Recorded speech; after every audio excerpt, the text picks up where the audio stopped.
नमस्कार, आप देख रहे हैं डीडी न्यूज़ का विशेष सांकेतिक भाषा समाचार। आपके साथ मैं हूं पराक्रम सिंह शेखावत और मेरे साथ हैं हमारी सांकेतिक भाषा के सहयोगी शरद मुदगल। समाचार की शुरुआत करेंगे सुर्खियों के साथ। प्रधानमंत्री ने महाराष्ट्र के नांदेड़ और अकोला में भरी हुंकार, कांग्रेस पर जमकर साधा निशाना, कहा रहेंगे एक तो रहेंगे सेफ।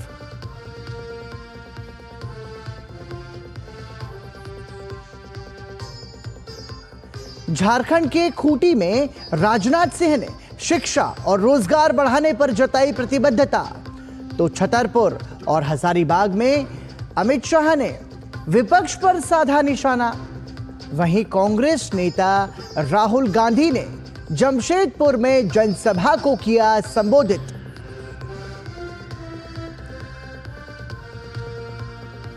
ऑल इंडिया उलेमा बोर्ड के महाविकास अघाड़ी को 17 मांगों वाले भेजे पत्र पर भाजपा ने साधा निशाना। भाजपा नेता रविशंकर प्रसाद ने कांग्रेस पर देश को तोड़ने का लगाया आरोप।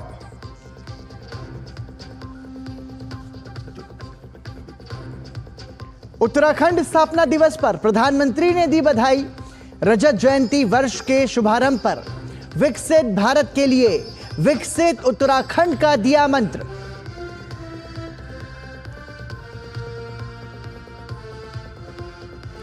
और भारत दौरे पर आएगी श्रीलंका की बधिर क्रिकेट टीम। भारत श्रीलंका के बीच पहला वनडे मुकाबला 2 दिसंबर को।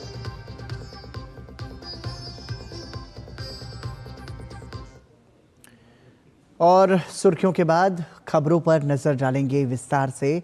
प्रधानमंत्री नरेंद्र मोदी ने महाराष्ट्र के नांदेड़ में विशाल जनसभा को संबोधित किया।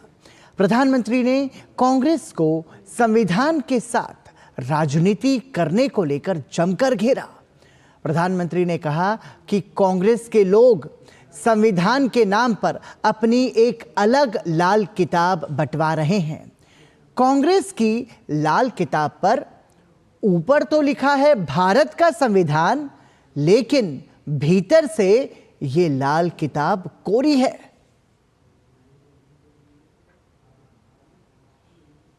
कांग्रेस के लोग संविधान के नाम पर अपनी एक अलग लाल किताब बंटवा रहे हैं।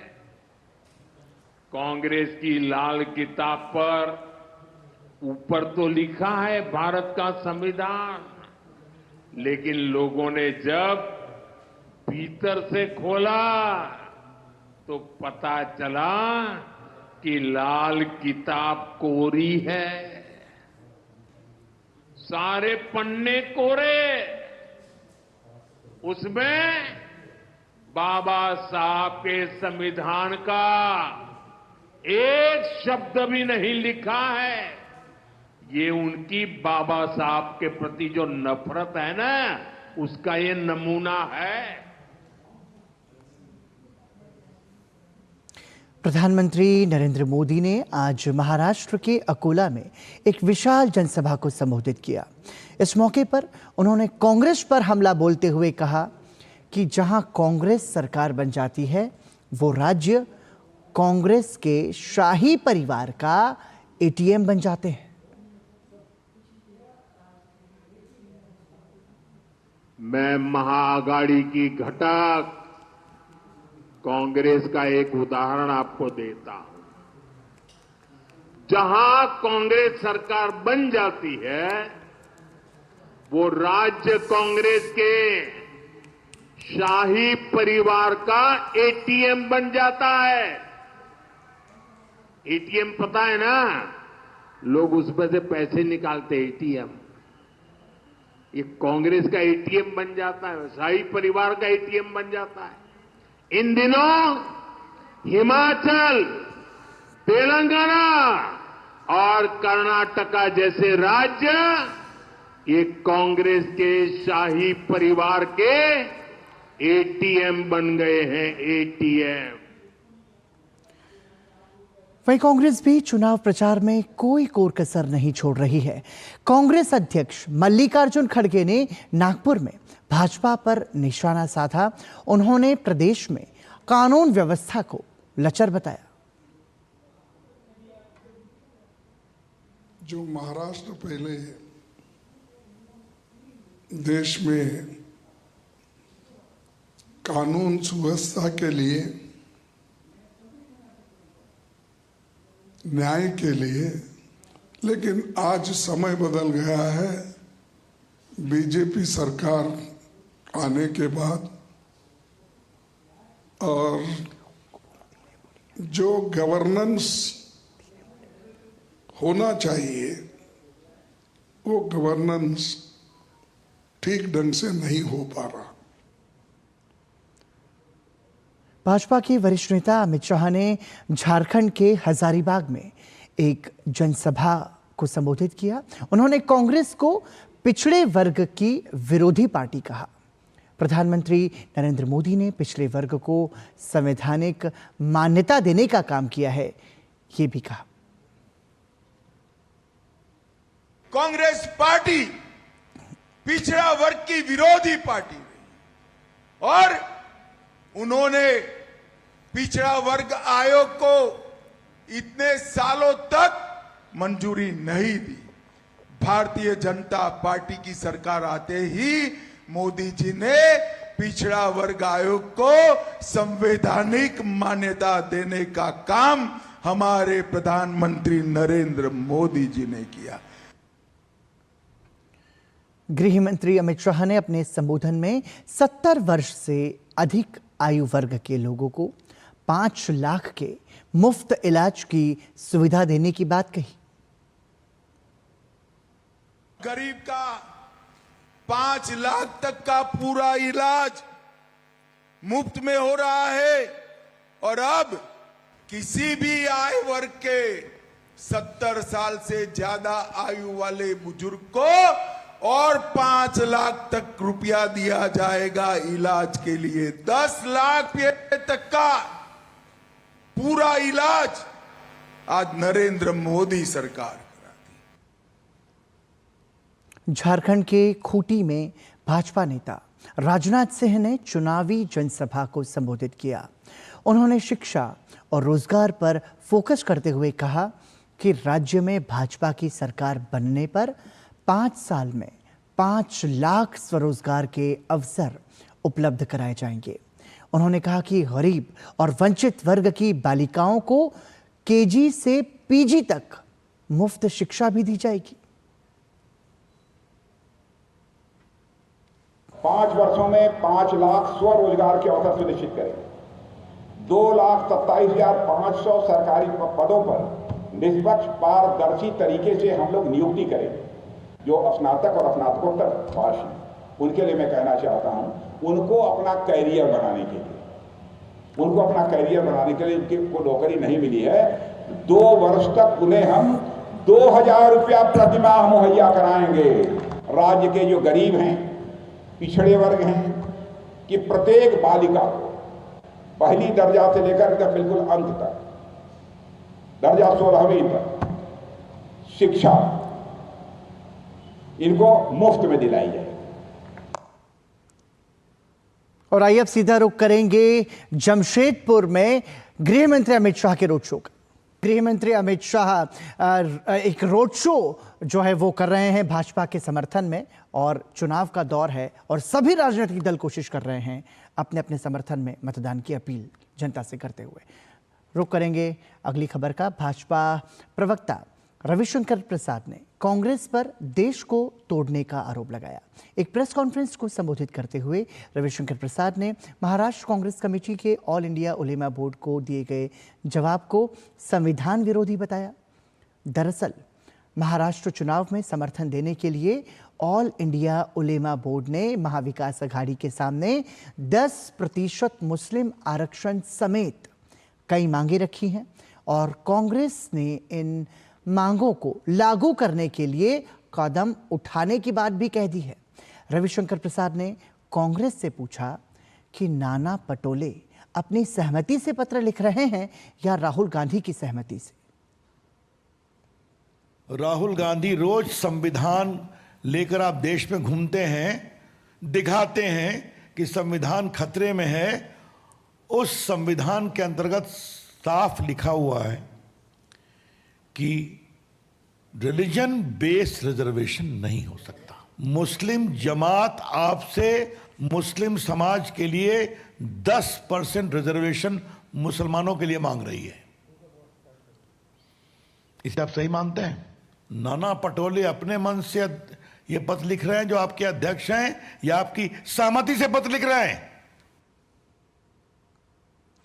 रविशंकर प्रसाद ने उद्धव ठाकरे के कांग्रेस से गठबंधन पर कहा कि वो बाला साहेब ठाकरे के आदर्शों को भूल चुके हैं और सत्ता के लिए गठबंधन में हैं। उन्होंने महाविकास अघाड़ी के वादों को झूठ करार देते हुए कहा कि शरद पवार देश के वरिष्ठ नेता हैं और उन्हें देश को बांटने वाले वादों से सचेत रहना चाहिए। रविशंकर प्रसाद ने साफ किया कि भाजपा देश को बांटने वाले वादों को कभी भी पूरा नहीं होने देगी। ठाकरे जी, क्या हो गया आपको? क्या अपनी विरासत भूल गए आप? तो ये शिवसेना नहीं है, ये अवसरवादी सेना है।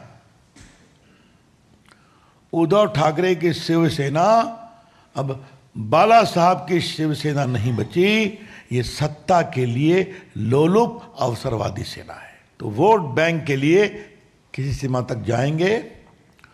भारतीय जनता पार्टी साफ साफ कहना चाहती है, ऐसे विघटनकारी मांगों का हम पूरा विरोध करते हैं। कांग्रेस नेता राहुल गांधी ने झारखंड के जमशेदपुर में एक जनसभा को संबोधित किया। केंद्र सरकार पर निशाना साधते हुए राहुल गांधी ने कहा कि इंडी गठबंधन गरीबों के बैंक खातों में पैसे डालेगा।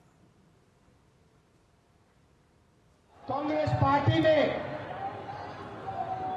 इंडिया गठबंधन ने झारखंड में निर्णय लिया है,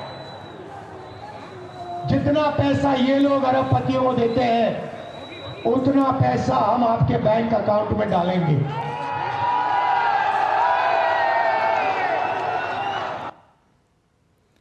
भारतीय जनता युवा मोर्चा के कार्यकर्ताओं ने मुख्यमंत्री सुखविंदर सिंह सुक्खू के नेतृत्व वाली राज्य सरकार के खिलाफ विरोध प्रदर्शन का अनोखा रास्ता निकाला।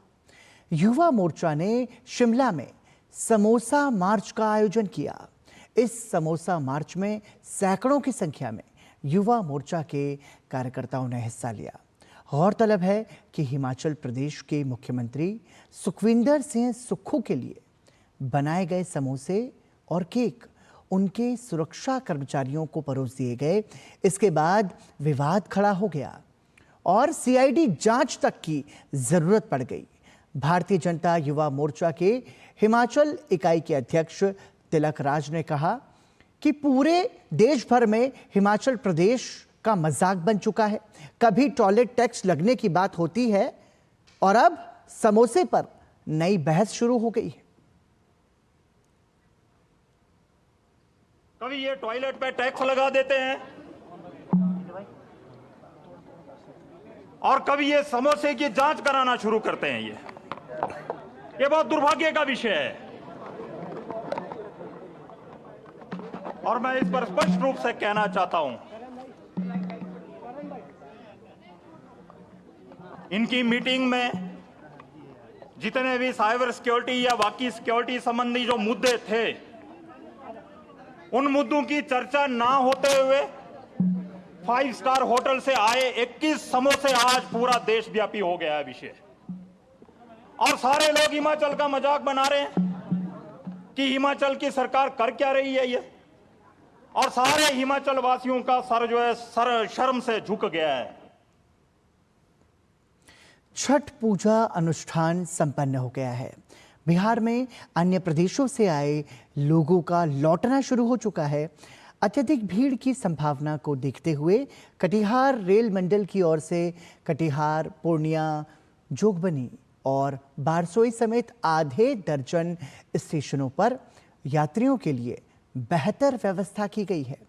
इस अवसर पर अपर मंडल रेल प्रबंधक मनोज कुमार सिंह ने बताया कि स्टेशनों पर भारी भीड़ की समस्या को देखते हुए यात्रियों के लिए होल्डिंग एरिया का प्रबंधन किया गया है और प्रतिदिन लगभग 20,000 लोग कटिहार से यात्रा करेंगे।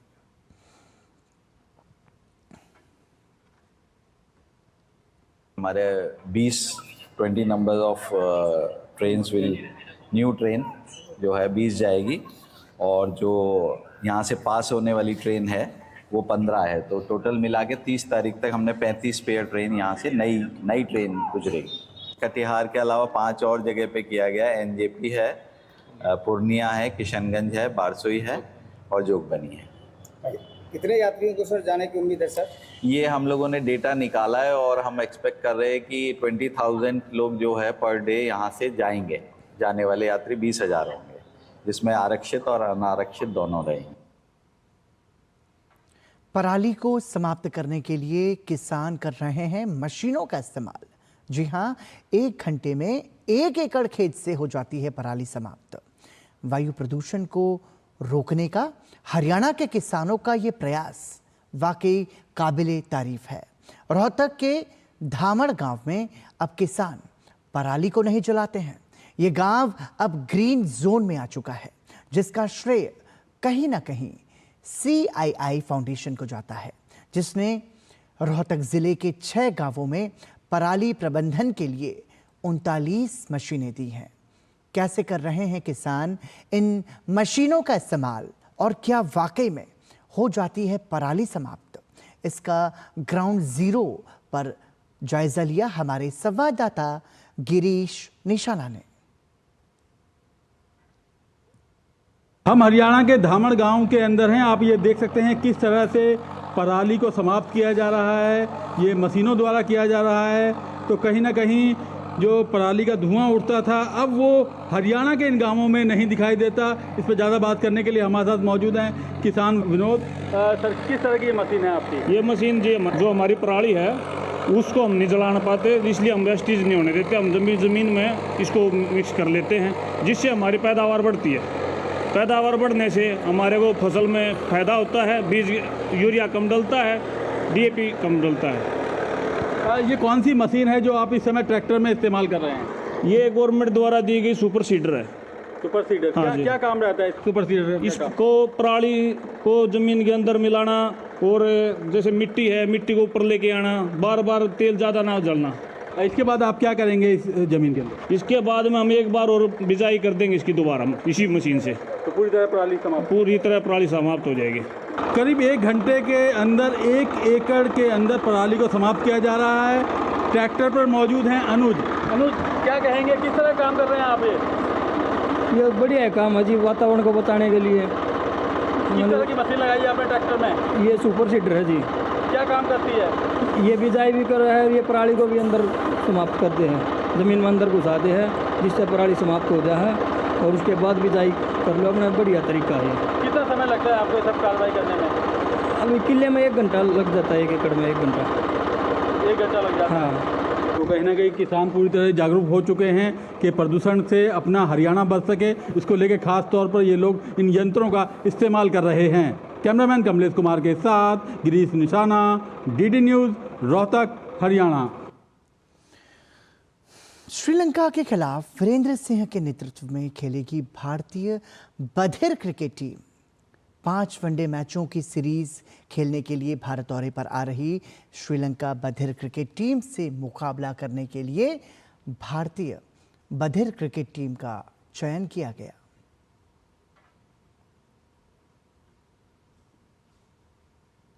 आज दिल्ली में समावेशिता की भावना ने एक नई मिसाल पेश की। स्पेशल ओलंपिक्स भारत, जो बौद्धिक और विकासात्मक अक्षमताओं से जुड़े एथलीटों के लिए राष्ट्रीय खेल महासंघ है, ने रन फॉर इंक्लूजन का आयोजन किया। हजारों लोग एकजुटता के साथ खेलों को सभी के लिए सुलभ बनाने के मिशन के लिए एक साथ खड़े हुए।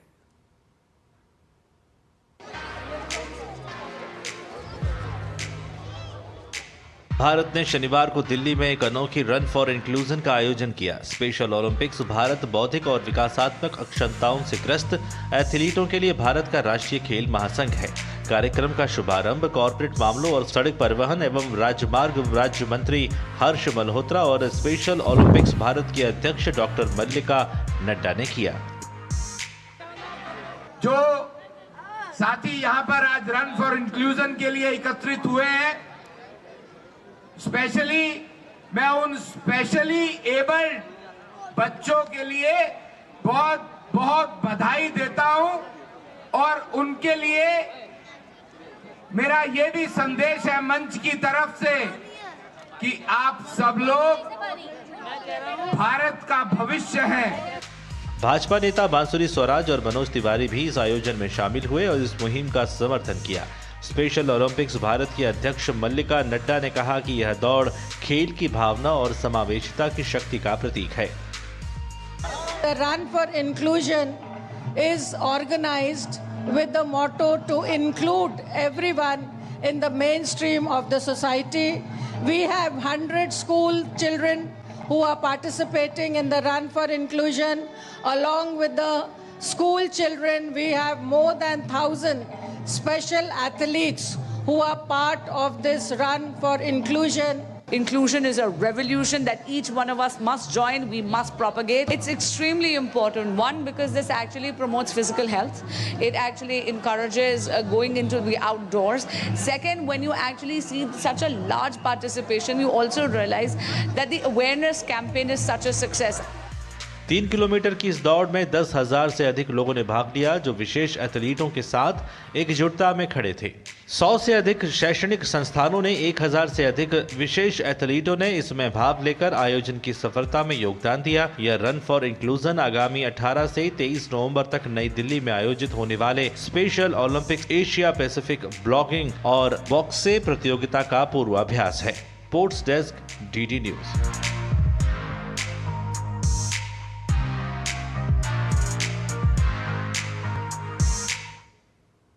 और इसी के साथ ही डीडी न्यूज़ के विशेष सांकेतिक भाषा समाचार में अभी के लिए इतना ही। मुझे और हमारे सहयोगी शरद मुदगल को दीजिए अनुमति। नमस्कार।